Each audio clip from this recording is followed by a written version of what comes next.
അപ്പോൾ പാലക്കാട് സ്ഥാനാർത്ഥിത്വത്തിൽ നിന്ന് പിന്മാറാൻ പണം വാഗ്ദാനം ചെയ്തു എന്നൊരു ആരോപണം പ്രേക്ഷകർ ഇന്നലെ കേട്ടു. നമ്മളാണ് ആദ്യം ആ വാർത്ത റിപ്പോർട്ട് ചെയ്യുന്നത്. ഞങ്ങളുടെ പ്രതിനിധി ഇക്ബാൽ അറക്കൽ ആ വീട്ടിൽ പോയിരുന്നു. പാലക്കാട് BJP നേതാക്കൾക്കെതിരെ ഇപ്പോൾ കേസെടുത്തിട്ടുണ്ട് ഈ വിഷയത്തിൽ. മുനിസിപ്പാലിറ്റി 50-ാം വാർഡ് UDF സ്ഥാനാർത്ഥി രമേഷ് ബാബുവിന്റെ പരാതിയിലാണ് പോലീസിന്റെ നടപടി.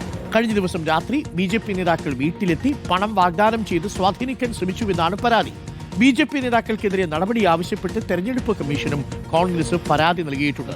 ഇക്ബാൽ അറക്കലുണ്ട്. ഇക്ബാൽ അറക്കൽ, രമേഷിന്റെ പരാതിയിൽ ഇപ്പോൾ പോലീസ് കേസെടുത്തിരിക്കുകയാണ് അല്ലേ?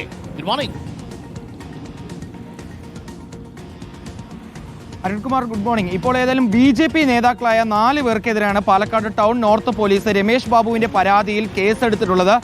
നിലവിലെ BJPയുടെ പാലക്കാട് മുനിസിപ്പാലിറ്റിയിലെ കൗൺസിലറായിട്ടുള്ള K ജയലക്ഷ്മി ആണ് ഈ കേസിൽ ഇപ്പോൾ 1-ാം പ്രതിയായിട്ടുള്ളത്. ജയലക്ഷ്മിക്കൊപ്പം തന്നെ രമേഷ് ബാബുവിന് വീട്ടിലേക്ക് എത്തിയിട്ടുള്ള BJP പ്രവർത്തകനായിട്ടുള്ള ഗണേഷ് 2-ാം പ്രതിയും, അതിനോടൊപ്പം തന്നെ 46-ാം വാർഡിലെ BJPയുടെ നിലവിലെ സ്ഥാനാർത്ഥിയായിട്ടുള്ള സുനിൽ മോഹനാണും ഈ കേസിലെ 3-ാം പ്രതി. ഇതിനോടൊപ്പം തന്നെ 4-മതൊരു പ്രതിയായി BJPയുടെ മറ്റൊരു പ്രവർത്തനെ കൂടി ഈ FIR-ൽ ഉൾപ്പെടുത്തുകയും ചെയ്തിട്ടുണ്ട്. തെരഞ്ഞെടുപ്പിൽ സ്വാധീനം ചെലുത്തൽ, വീട്ടിൽ അതിക്രമിച്ച് കയറൽ ഉൾപ്പെടെയുള്ള വകുപ്പുകൾ പ്രകാരമാണ് ഇപ്പോൾ 4 BJP നേതാക്കൾക്കെതിരെയും ഇപ്പോൾ പാലക്കാട് ടൗൺ നോർത്ത് പോലീസ് കേസെടുത്തിട്ടുള്ളത്. രമേഷ് ബാബു തന്നെ പണം നൽകി ഈ സ്ഥാനാർത്ഥിത്വത്തിൽ നിന്നും പിന്മാറാൻ ഈ BJP നേതാക്കൾ വീട്ടിലെത്തി വാഗ്ദാനം ചെയ്തു, അല്ലെങ്കിൽ ഭീഷണിപ്പെടുത്തിയ രീതിയിലുള്ള പരാതി കഴിഞ്ഞ ദിവസമാണ് പോലീസ് നൽകുന്നത്. ഇതിനോടൊപ്പം തന്നെ ഈ BJP നേതാക്കൾക്കെതിരെ നടപടി ആവശ്യപ്പെട്ട് VK ശ്രീകണ്ഠൻ ഉൾപ്പെടെയുള്ള കോൺഗ്രസ് നേതാക്കൾ തെരഞ്ഞെടുപ്പ് കമ്മീഷനെയും ഇപ്പോൾ സമീപിച്ചിട്ടുണ്ട്.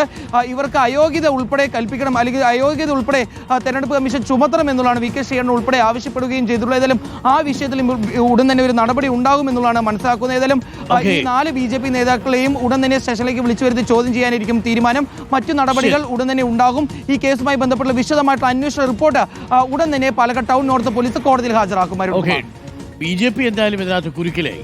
കാര്യം BJP നേതാക്കൾ ഇപ്പോൾ പറയുന്ന പ്രതിരോധം എന്ന് പറയുന്നത് എതിർ സ്ഥാനാർത്ഥിയുടെ വീട്ടിൽ വോട്ട് ചോദിക്കാൻ പോയതാണ് എന്നാണ്. വോട്ട് ചോദിക്കാൻ വേണ്ടിയാണോ ഫോണിൽ പലതവണ വിളിച്ച് ബന്ധപ്പെട്ടത് എന്നുള്ളതാണ് ചോദ്യം.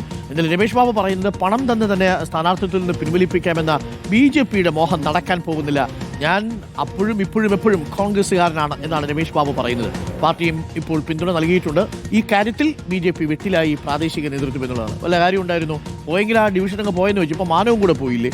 അതാണ് അവസ്ഥ. കാര്യം അവിടെ LDF സ്ഥാനാർത്ഥി ഇല്ല, ഇവർ തമ്മിലാണ്, BJPയും കോൺഗ്രസും തമ്മിലാണ്. അപ്പോൾ കോൺഗ്രസ് സ്ഥാനാർത്ഥിക്ക് പണം കൊടുത്തങ്ങ് മാറിയാൽ എല്ലാവരും ഈ പറയുന്നത് പോലെ പണം കൊടുത്താൽ സ്ഥാനാർത്ഥിത്വത്തിൽ നിന്ന് പിന്മാറാമെന്ന് കരുതുന്നവരാണ്.